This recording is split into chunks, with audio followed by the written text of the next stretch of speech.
We must up the place, turn up the bass and make them all out.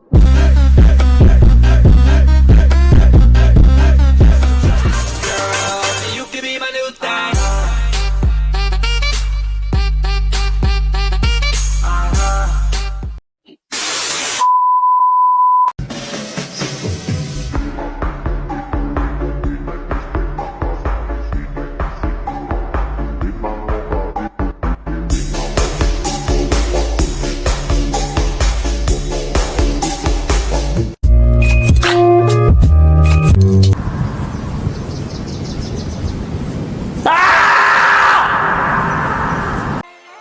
Hai teman-teman, saya Chania Irisika dengan NIM 2021406406405167. Saya di sini sebagai pemateri dari kelompok 4.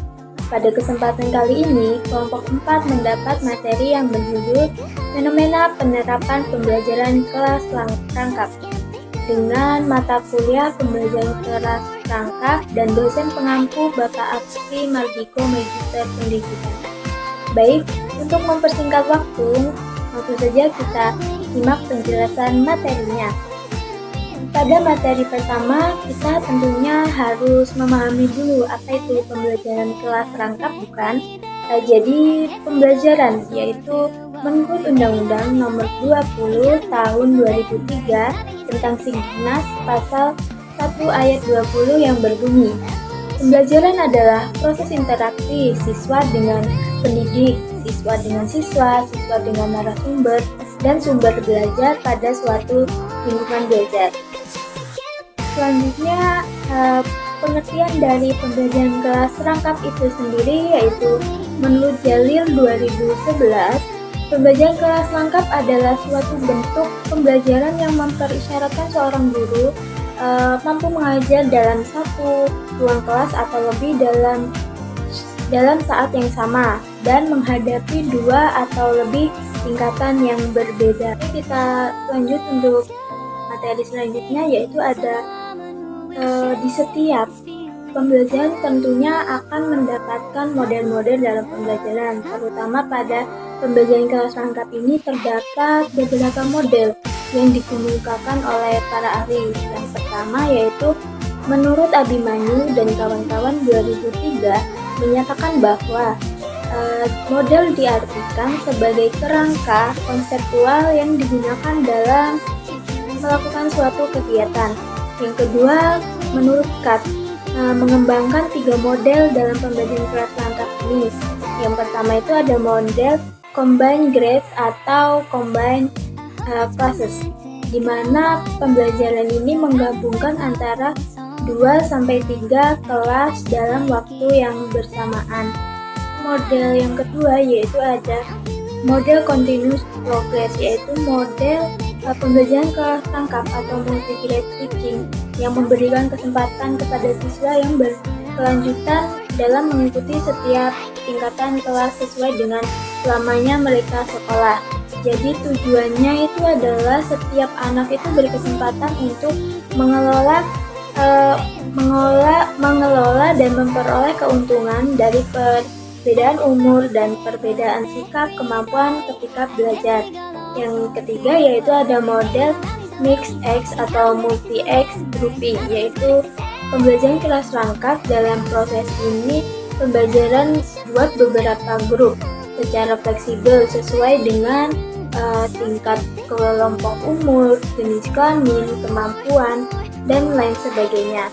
Baik, materi selanjutnya yaitu ada tujuan pembelajaran kelas rangkap, di mana dalam tujuan pembelajaran kelas rangkap ini terbagi menjadi 4 tujuan, yaitu yang pertama quantity atau jumlah dan equity adalah pemerataan, di mana jumlah guru yang dimiliki dapat memberikan pelayanan pendidikan dan pengajaran yang lebih luas sesuai dengan jumlah besarnya siswa. Yang kedua itu ada ekonomis, biaya pendidikan yang ditanggung oleh pemerintah dan masyarakat itu lebih kecil karena seorang guru atau hanya beberapa guru saja kita dapat berlangsung pembelajaran kelas rangkap serta dengan ruang kelas dan tingkat kelas lainnya.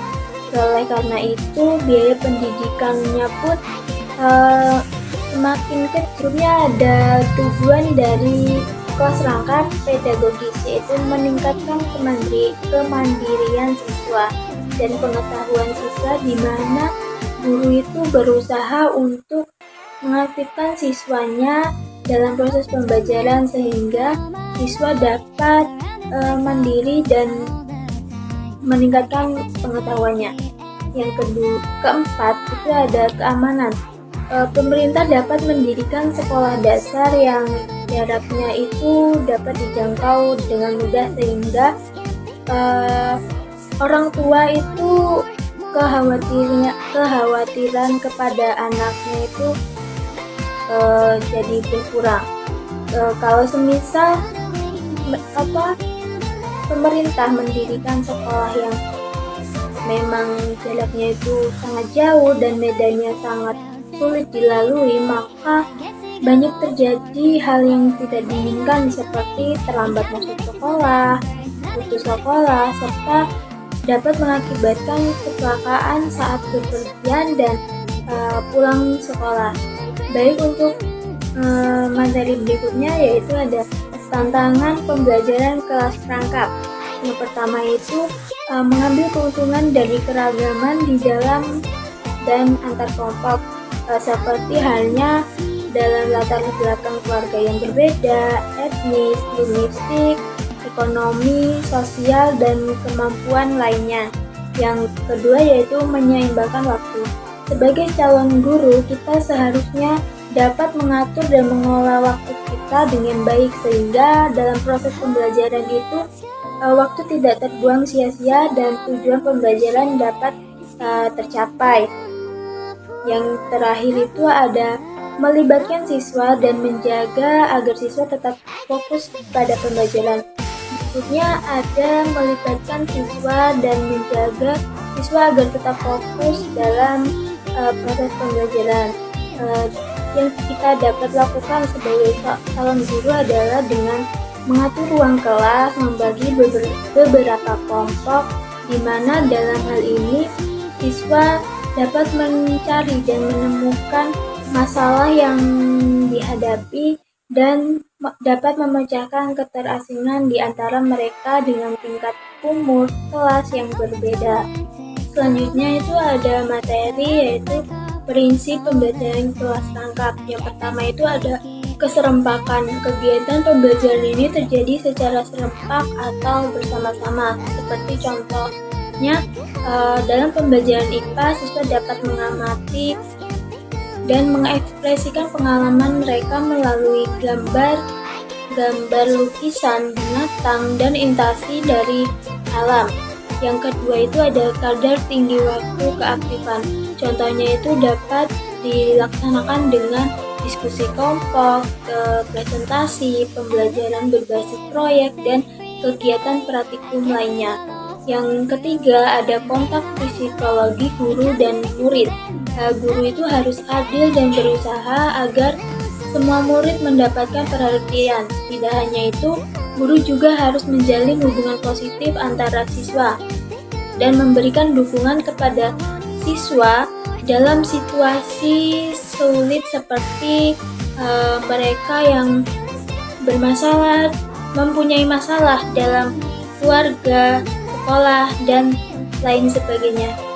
Dengan hal ini dapat membantu siswa merasa didukung dan dihargai serta meningkatkan kesejahteraan mereka. Yang keempat itu ada pemanfaatan sumber daya yang efisien.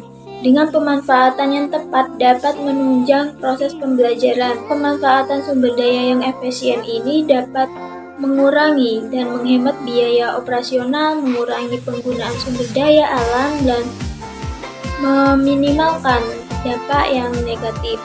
Akhir yaitu ada pembiasaan mandiri, di mana siswa mampu mandiri dalam belajar secara baik sehingga dalam proses pembelajaran berikutnya siswa itu tidak tergantungan kepada guru, teman, atau lain sebagainya. Di sini sebagai guru kita hendaknya mampu meningkatkan kemandirian siswa dan pengetahuan siswa tersebut yang memungkinkan mereka dapat berpikir secara kritis pada saat melakukan proses pembelajaran, sehingga pembelajaran dapat berjalan dengan efisien dan efektif. Oke teman-teman, itu tadi pemaparan dari materi kelompok kami. Jika ada salahnya, saya tidak minta maaf karena wanita itu selalu benar.